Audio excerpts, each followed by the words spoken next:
LestatYGO here. Hope you guys are doing well. Today we're going to be profiling my Live Twin Unchained deck. If you enjoyed today's video, be sure to give it a thumbs up. Leave a comment down below. I always enjoy interacting with you. And please consider subscribing for more awesome Yu-Gi-Oh content. Without further ado, let's dive right into it. We are playing triple copies of Live Twin Lila. When this card is summoned, you're able to bring out your key skill. Key skill can also bring out your Lila. For the Live Twin extenders, we're playing one copy of Key Skill Frost, one copy of Lilac Treat. They both have the ability to banish themselves from the graveyard to weaken an opponent's monster. We're playing one copy of Unchained Soul of Shavara. You can destroy a face-down card you control or a fiend monster in order to special summon this card from your hand. And if this card leaves the field, you can set an Unchained spell or trap directly from your deck. Keep in mind your Unchained cards do float when they are destroyed, meaning that you'll always maintain a board presence and interrupt your opponent. We're playing one copy of Unchained Soul of Shyama. You can destroy a card you control to revive this from the graveyard. We're playing one copy of Disaster. You can use this card and an opponent's card as link material. We're playing triple copies of Aruha. Very similar to Shavara, you can destroy a fiend monster or a face-down card you control to special summon it. Again, when your Unchained cards are destroyed, they have the ability to float, meaning that you're always able to maintain a board presence and interrupt your opponent. We are playing one copy of Sarama. You're able to reset cards from your graveyard by popping an Unchained card you control. We're playing one copy of Rakia. This has a quick effect to destroy a card you control. So if you destroy one of your Unchained spells or traps that are face down, you can float into cards like your Abominable Unchained Soul. Whenever Unchained Soul is summoned, you're able to discard a card to destroy a card on the field. And if cards on the field are destroyed, you're able to special summon it from your hand. For the Live Twin Searcher, we're playing triple copies of Sunny Snitch. For the Unchained Searcher, we're playing triple copies of Abomination's Prison. You're mainly not going to be searching with this card. You're going to be setting it because when it's destroyed, you're able to special summon an Unchained monster from your deck.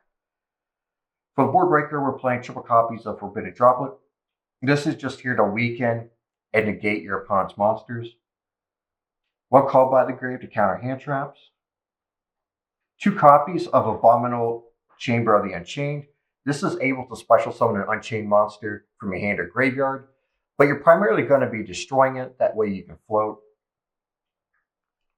We're playing triple copies of Escape of the Unchained. This is probably the only trap card you want to activate on your opponent's turn because you're able to destroy an Unchained card you control and an opponent's card. So you'll be able to float and disrupt your opponent. If you happen to destroy it during your turn, you can reset it with your Sarama. For the hand traps, we're playing triple copies of Ash, triple copies of Ghost Ogre and Snow Rabbit. And last but not least, we're playing triple copies of Infinite Impermanence. I say this in all my videos. If you don't like my hand trap lineup or ratio, you can change it to your own liking. Getting into the extra deck, we're playing two copies of Evil Twin Lila.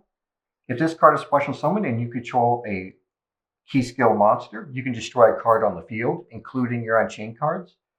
And you're able to revive a key skill monster from your graveyard. Or play one copy of Evil Twin Key Skill. If you control a Lila monster, you're able to draw a card, and then you're also able to revive a Lila monster from your graveyard. Next, we're playing two copies of Evil Twins Trouble Sunny. You're able to tribute this to special summon a key skill and Lila monster from your graveyard, and then you're also able to banish this from your graveyard to get rid of a card on the field. I'll be honest with you, you probably only want to play one of this and bump Evil Twin Key Skill to 2. The only reason I'm playing one Evil Twin Key Skill is because I only own one at the moment. We're playing one copy of Unchained Sword Lord Oyama. When this card's linked summon, you're able to add an Unchained monster from deck to hand. And if cards on the field are destroyed, you can banish this from your graveyard. Special summon an Unchained monster from hand or graveyard, and then pop a card on the field. I use that latter effect during my opponent's turn because it allows for more interruption. We're playing 2 copies of Unchained Soul of Rage. This has a quick effect that allows you to use an opponent's monster and this as link material. Same with Unchained Soul of Anguish, except that it's not a quick effect. We're playing 1 copy of Unchained Abomination. This card is able to pop 3 cards per turn.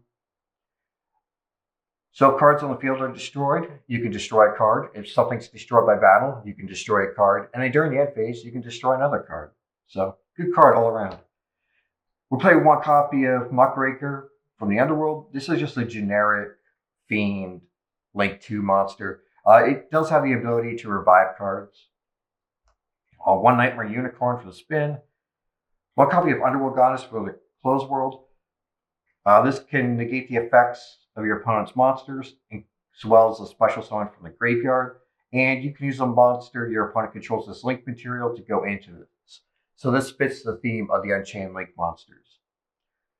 We are playing 1 copy of Sky Cavalry. You can go into this with your Live Twins. It can't be destroyed by battle, and after it battles, it can return that monster it battled to the hand. And then after you're done battling, you can go into your Zeus, which is your board clear. This concludes today's deck profile. I hope you enjoyed it. And if you did, be sure to give the video a thumbs up. Leave a comment down below. I always enjoy interacting with you. And please consider subscribing for more awesome Yu-Gi-Oh content. I hope you have a great week, and I'll see you in the next video.